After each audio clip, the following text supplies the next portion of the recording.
Bismillahirrahmanirrahim. Sidang jamaah Masjid Darul Ghufran. Assalamualaikum warahmatullahi wabarakatuh. Alhamdulillah wa bihi nasta'inu ala umurid dunya wa din. Wassalatu wassalamu ala Rasulillah wa ala alihi wa ashabihi wa man tabi'ahu bi ihsan illa yaumiddin. Allahumma amsayna wa amsal mulku lillahi rabbil alamin.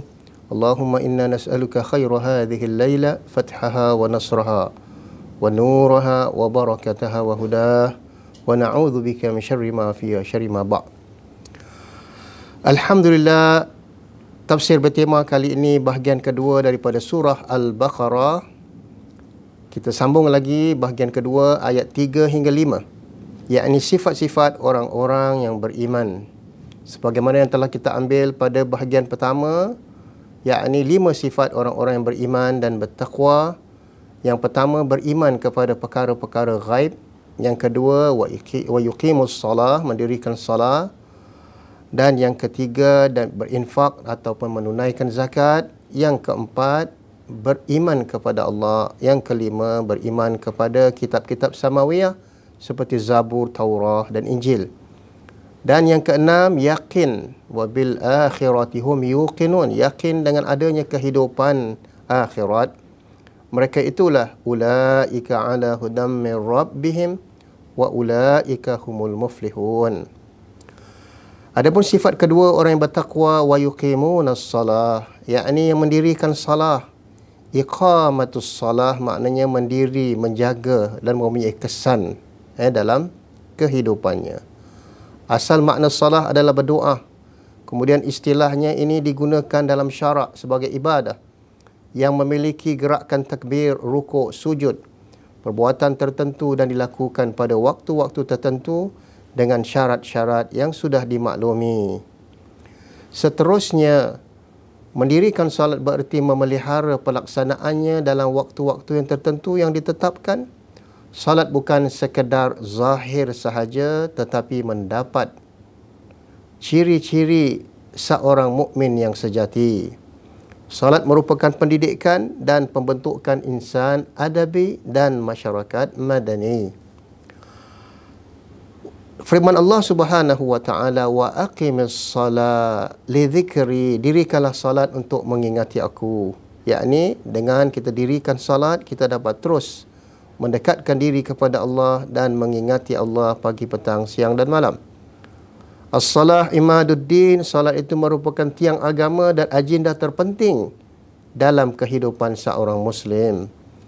Salat merupakan ibadah yang sempurna dan lengkap kerana dimulai dengan takbir, tahmid, tahlil, istighfar, iqrar, tauhid uluhiyah dan tauhid rububiyah, zikr dan membaca Al-Quran. Maka Imam Al-Ghazali rahimahullah menasihatkan kita bagaimana umat akhir zaman di mana mereka tidak dapat ketenteraman dan khusyuk dalam salat. Maka kita Imam Al-Ghazali rahimahullah, alaqatud dunya ma'al qalbi tamna'u halawatul ibadah. Mana perhubungan kita, ikatan kita dengan dunia itu begitu erat, dan begitu juga apabila dia menahan halawatul ibadah, dia menahan kemanisan ibadah. Maka dari itu kita kena putuskan hubungan kita dengan dunia ketika kita mulai dengan takbiratul ihram. Maka itu dinasihatkan kita berdoa, Allahumma ja'alid dunya fi aidina wa la taj'al fi qulubina. Ya Allah, Engkau letakkanlah dunia di atas tangan-tangan kami. Janganlah Engkau letakkan dunia di dalam hati kami. Hadis riwayat oleh Imam Ahmad dan An-Nasa'i daripada Anas yang mengatakan Rasulullah sallallahu alaihi wasallam bersabda, hubbiba ilayya at-tib wan nisa wa ju'ilat qurrata aini fis salah. Kesukaan bagiku ialah wangi-wangian dan wanita, dan salat dijadikan bagiku penyejuk mata, yakni khusyuk dan mendapatkan ketenangan. Seterusnya, mukmin yang berjaya dan beruntung sebagaimana yang Allah sebutkan dalam awal surah Al-Mu'minun, qad aflahal mu'minun alladhina hum fi salatihim khashi'un. Sesungguhnya telah berjayalah, beruntunglah orang-orang yang beriman di mana mereka itu khusyuk dalam salatnya. Walladzina hum 'anil lagwi mu'ridun, dan orang-orang yang menjauhkan diri dari perbuatan lagha, sia-sia, fasik dan kemaksiatan. Dan yang ketiga, dan orang-orang yang menunaikan zakat, dan orang-orang yang menjaga kemaluan ataupun maruah mereka daripada perkara-perkara yang tidak diingini. Wahai umatku, segeralah tunaikan salat di awal waktu. Dikala engkau mendengar azan, usahakanlah semampu terdaya. Ini membuktikan kesungguhan kita untuk menuju kejayaan. Pada salat itu ada sumber kejayaan, hayya 'alas salah, hayya 'alal falah. Di situ juga ada sumber pertolongan dan kekuatan. Pada salat itu ada sumber taufik, kerana dalam salat penuh dengan zikrullah dan doa. Perhatikanlah banyak perintah-perintah ayat Al-Quran dimulai dengan salat. Dari salat yang khusyuk membentuk akidah yang sejahtera. Dari salat yang khusyuk menanam ibadah yang sahih. Dari salat yang khusyuk membentuk akhlak dan kukuh dan menjauhkan diri daripada maksiat. Seorang mukmin yang mampu mencari sumber pendapatan dan halalan thayyibah, dan begitu juga dengan salat yang khusyuk datangnya terbentuknya pribadi yang mulia dan khusyuk dan mujahadah terhadap dirinya. Daripada salat yang khusyuk itu melahirkan individu mempunyai pengurusan hidup yang baik. Dan begitu juga iltizam dengan salat 5 waktu melahirkan individu yang menghargai masa ataupun time management. Dengan salat 5 waktu melahirkan individu Muslim yang bermanfaat untuk orang lain. Dengan salat 5 waktu ini melahirkan individu yang jujur lagi amanah. Seterusnya, Allah Subhanahu wa Ta'ala juga memerintahkan ketua-ketua keluarga agar sentiasa mendidik dan menyuruh ahli keluarganya mendirikan salat, sebagaimana firman Allah dalam surah Taha ayat 132, wa'mur ahlaka bis-salah wastabir 'alaiha la nas'aluka rizqan nahnu narzuquka wal 'aqibatu lit-taqwa. Dan perintahkanlah kepada ahli keluarga kamu mendirikan salat, dan bersabarlah kamu dalam ketika hendak memerintahkan ahli keluarga kita mendirikan salat. Begitu juga sabda Nabi sallallahu alaihi wasallam qaal, muru auladakum bis-salah wa hum abna'us sab' wadribuhum 'alaiha wa hum 'ashar. Perintahkanlah anak-anak kamu dengan salat ketika berusia 7 tahun dan pukullah mereka, yakni dengan ketegasan, ketika mereka sudah berusia 10 tahun. Dan seterusnya firman Allah Subhanahu wa Ta'ala, wa yuqimunas salah wa mimma razaqnahum yunfiqun. Dan mereka mendirikan salat dan membelanjakan sebahagian harta yang dikaruniakan Allah pada mereka. Jadi sifat mukmin yang ketiga ialah infaq, yakni yunfiqun. Artinya sama dengan infaz yang membawa erti membelanjakan harta. Infaq maksudnya mencakupi nafkah wajib, baik terhadap keluarga dan anak isteri serta sanak saudara serta kaum kerabat. Ia juga mencakupi pengertian sedekah wajib, zakat wajib ataupun zakat ataupun sunnah. Seterusnya Imam Al-Maraghi menjelaskan pada ayat yang keempat ini, wa mimma razaqnahum yunfiqun, mengandungi isyarat yang bererti bahawa nafkah yang diwajibkan agama adalah sebahagian yang dimiliki oleh seseorang. Ibnu Kathir pula mengatakan nafkah di sini ialah sedekah dan zakat. Tentu saja nafkah ditujukan kepada Allah sebagai ketaatan kepadanya dan mengharap-harapkan keredaan Allah. Ayat ini umum mencakupi zakat, sedekah dan sekalian bentuk nafkah yang wajib ataupun sunnah. Walladzina hum lizzakati fa'ilun, sebagaimana firman Allah di dalam surah Al-Mu'minun. Zakat merupakan salah satu rukun Islam yang 5. Zakat bererti bersih, zakka yuzakki, suci dan berkembang, numuwah. Seorang yang berzakat dapat membersihkan jiwanya dan mensucikan hartanya, serta hartanya yang akan berkembang tumbuh. Seorang itu tidak akan jatuh miskin apabila mengeluarkan zakat ataupun berinfak. Begitu juga Allah Subhanahu wa taala berfirman dalam surah At-Taubah ayat 103, "Khudh min amwalihim sadaqatan tutahhiruhum wa tuzakkihim biha wa salli 'alaihim inna salataka sakanun lahum wallahu sami'un alim." Wahai Muhammad, ambillah zakat dari sebahagian harta mereka. Dengan zakat itu kamu, wahai Muhammad, membersihkan dan mensucikan mereka. Wasalli alaihim, dan doakanlah untuk mereka yang mengeluarkan zakat. Sesungguhnya doa kamu itu, wahai Muhammad, menjadi ketenteraman jiwa bagi mereka, dan Allah Maha mendengar lagi Maha mengetahui. Seterusnya, menurut ulama dalam tafsir, tutahhiruhum, yakni zakat yang boleh membersihkan mereka ataupun membersihkan kamu dan hati-hati kamu dan kesan syirik, dan begitu juga sifat bakhil, serta membersihkan tubuh badan kamu daripada penyakit dan bala bencana. Sebab itu orang yang jatuh sakit, yang melarat, sangat-sangat digalakkan banyak mengeluarkan sedekah dan begitu juga zakat. Peranan zakat dapat membersihkan zahir dan mensucikan batin diri seseorang Muslim yang berzakat. Zakat dalam Islam merupakan satu sistem socio-ekonomi. Maka itu Nabi sallallahu alaihi wasallam bersabda yang bermaksud, maka beritahulah kepada mereka bahwasanya Allah telah mewajibkan ke atas mereka sedekah ataupun zakat yang diambil daripada orang-orang kaya dari golongan mereka dan diberikan kepada golongan fakir di kalangan mereka. Hadis riwayat Imam Bukhari dan Muslim.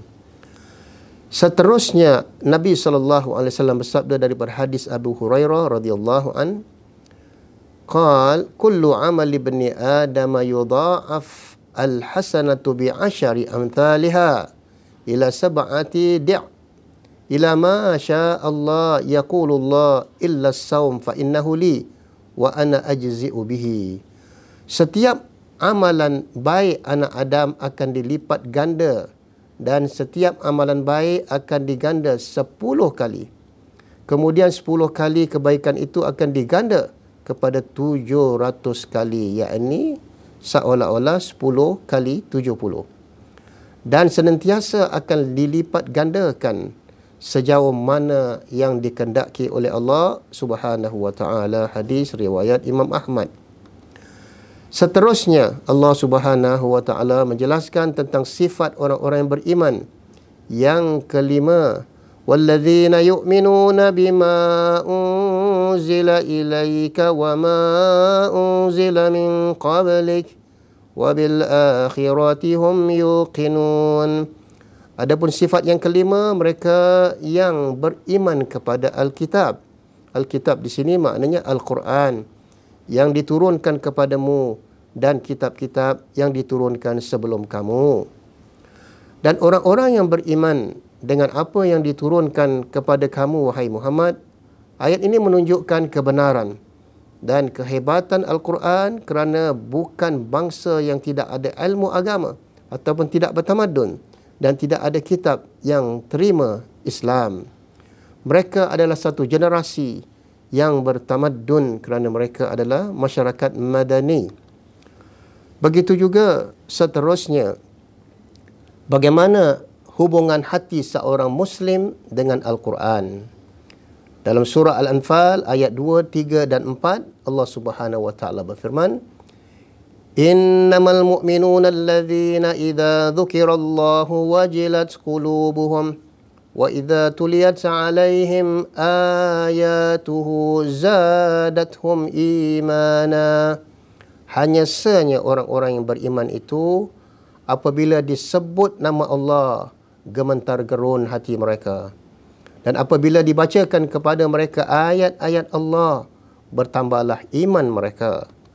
Begitulah keadaan seorang mukmin dengan Al-Quran. Sekali lagi Allah sebut pada surah Al-Hashr ayat 21, "Lau anzalna hadzal Qur'ana 'ala jabalin la ra'aitahu